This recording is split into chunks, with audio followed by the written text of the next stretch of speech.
cut down the original forest, you put more carbon in the atmosphere, then your forest will soak up afterward. Be careful that you don't get tangled up in the propaganda about tree farms. They're better than logging in the wilderness, but they are not the same as natural habitat. They're still monoculture farms. Okay. Number 27 gets 1 star. I have nothing to add. Number 2 questions. So what are your questions about number 28?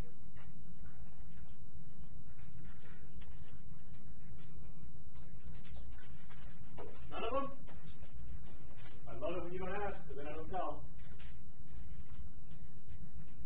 Okay, great. Number 29 gets 1 star, but your book does fine. Did anybody notice what 90% of the international timber trade is used for? Paper and pulp. Isn't that kind of shocking? 90%?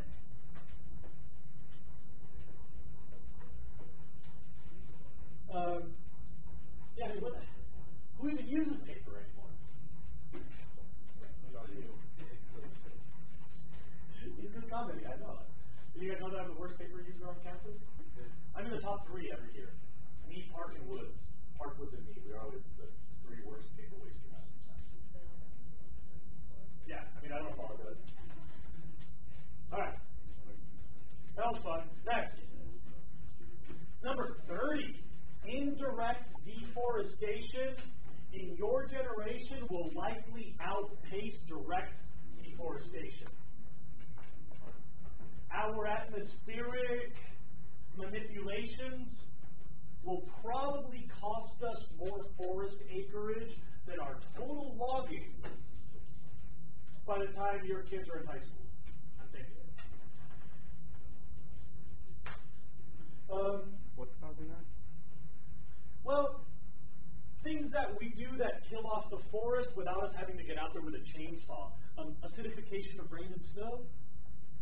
And one of the biggest things is shifting temperature and moisture ranges.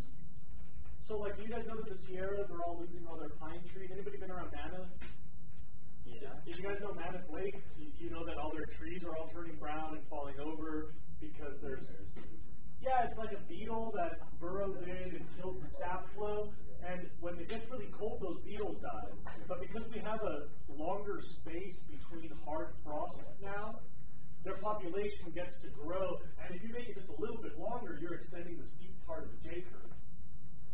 So by postponing the first frost in a week or 2, you almost double the population of these beetles. Right, you want to know what I do with the J curve? Like, you know, exponential growth, if you can go just a couple days more, it's like, holy, that's a lot of population. But so those beetles are just blanketing the forest now. And they'll get like a couple of winters where it's like 8, 9, 10 months between frost. A couple of years, I mean. 8, 9, 10 months between frost, and then the beetles just kill off mountains worth of pine trees. So climate change affecting the parasites, affecting the precipitation rates, the thawing rates of land. So near permafrost, trees fall over because there's too much water, not enough frozen water. Climate change will probably kill off more trees than logging will in your generation. Now that's kind of a surprising thing. We weren't ready for that a few years ago. That sort of snuck up on the ecological community. Most of us were like, whoa, that's happening. All right. Number 31. I'm going to eat some chew right here. I apologize to Yvon Chouinard and his very successful company, Patagonia. I publicly must recognize that they have actually done some pretty forward-thinking environmental activism, and I've always said they have convinced the public to buy fancy performance outdoor wear for urban life where you could just be wearing Kmart wear. And I always thought that that was a cheap and industrially dishonest corporate takeover of the outdoors world. I've hated Patagonia for years. overpriced outdoor gear to a bunch of city folk that don't need it. Then again, I'm going to just have to admit this, Patagonia has really done an amazing job fighting for conservation corridors, study goal number 31. The idea that we connect patches of wilderness so that biodiversity can migrate. I'll explain this in the next unit, why it's so critically important, but I got to give credit where it's due. They were like a decade ahead of this issue. There was like a couple of nerds, a couple of universities, and Patagonia Incorporated, or whatever. And I talked so much crap about that company, but really this was a good investment they made. They deserve a big pat on the back for that, in my opinion. Okay, you went to Westlake? Yeah. You can't pee in them. They're no good. You can't pee in them because of the smell. I will tell you right now, you can way pee in them. You can way not pee in them. They start to smell really bad. Oh, really? I guess I shouldn't have borrowed my buddy's wetsuit. I told him I was going to pee in it. He's like, you can't pee in it. I was like, dude, I can't be in the water, not be in my wetsuit. If you rinse it out really well, you can do it like every once in a while. That's what I told him. I was like, but I usually flush it. Yeah. Why can't you pee in them? It's the wool. Yeah, that's pure. It's not the wool itself, though. The wool is pure good. Yeah, I think it's healthy to pee in your wetsuit. It's like marking your territory. This is my wetsuit. But you were borrowing your friend. Well, it's like a reflex. Can't help it. All right. Anyway, enough about peeing in wetsuits. Study goal number 32, I have to add one thing. There's this question about why we need wilderness. Now, your book was right about geology, education, scenery, history. By the way, I got to tell you something else about wilderness, which is, I feel really weird saying this. I am not a religious person. I have no participation in public religious activities. I do not share my religious views with anyone. I don't like organized religion as a general rule. But every time I see somebody else out in the wilderness, I think we share a spiritual connection that I honestly have not found with people elsewhere. Any of you come visit me in Tuolumne Meadows this summer, I guarantee you'll know what I'm talking about. I can't stress enough that wilderness is actually a spiritual resource for our nation. Like having really nice churches if you're into church. I really think that wilderness has some spiritual value that's very difficult to describe. And I think people know what I'm talking about. You ask a surfer who gets one of those days where it's just glory, they're like, yeah, that was a spiritual thing, not just a surfer thing. So I want to add that my 2 cents on this, that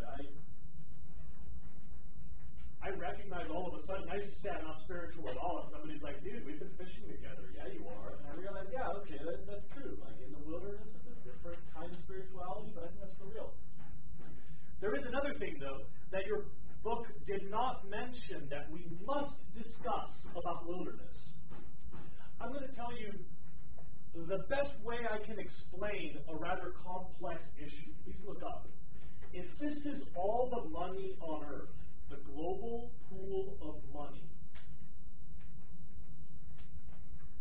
we would need triple the global pool of money to buy the stuff nature gives us for free.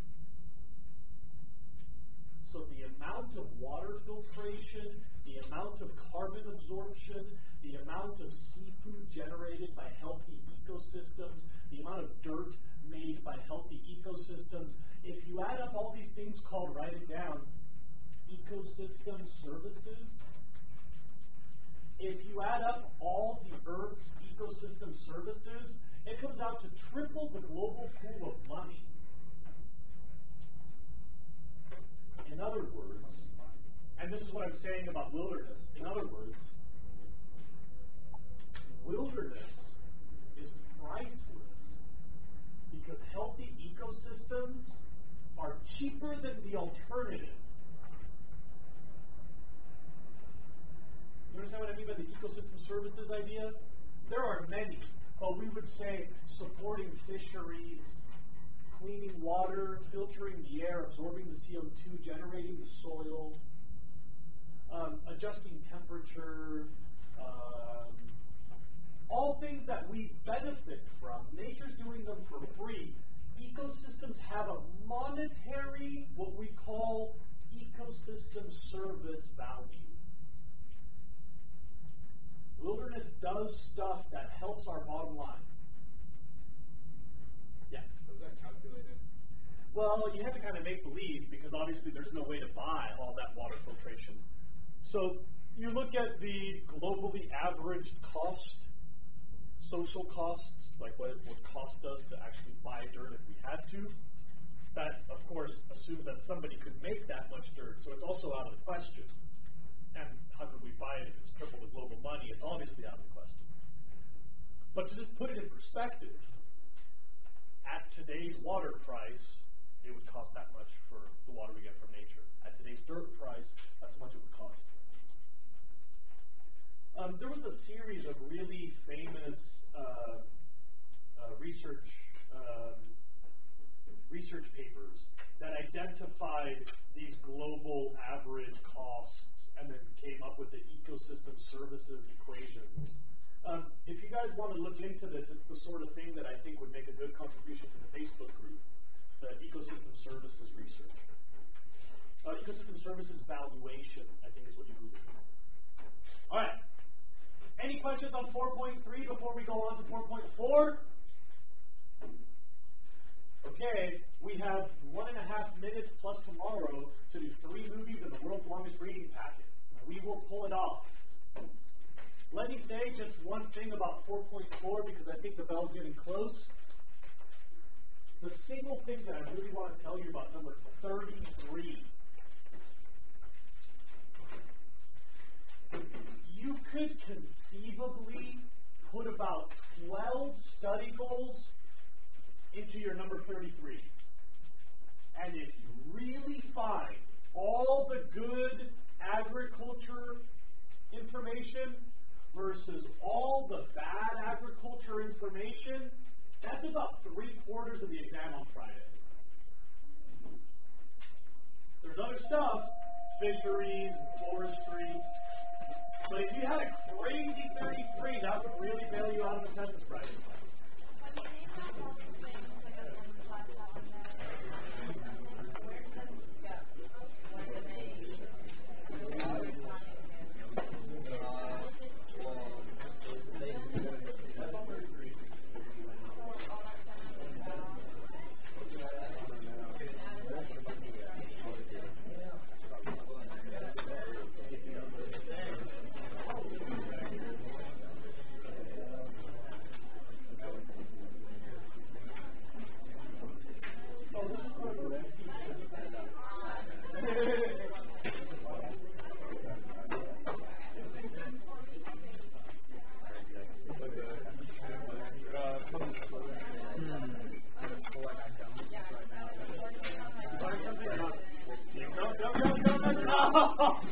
That, my friend, is what we call karma. Do you remember this?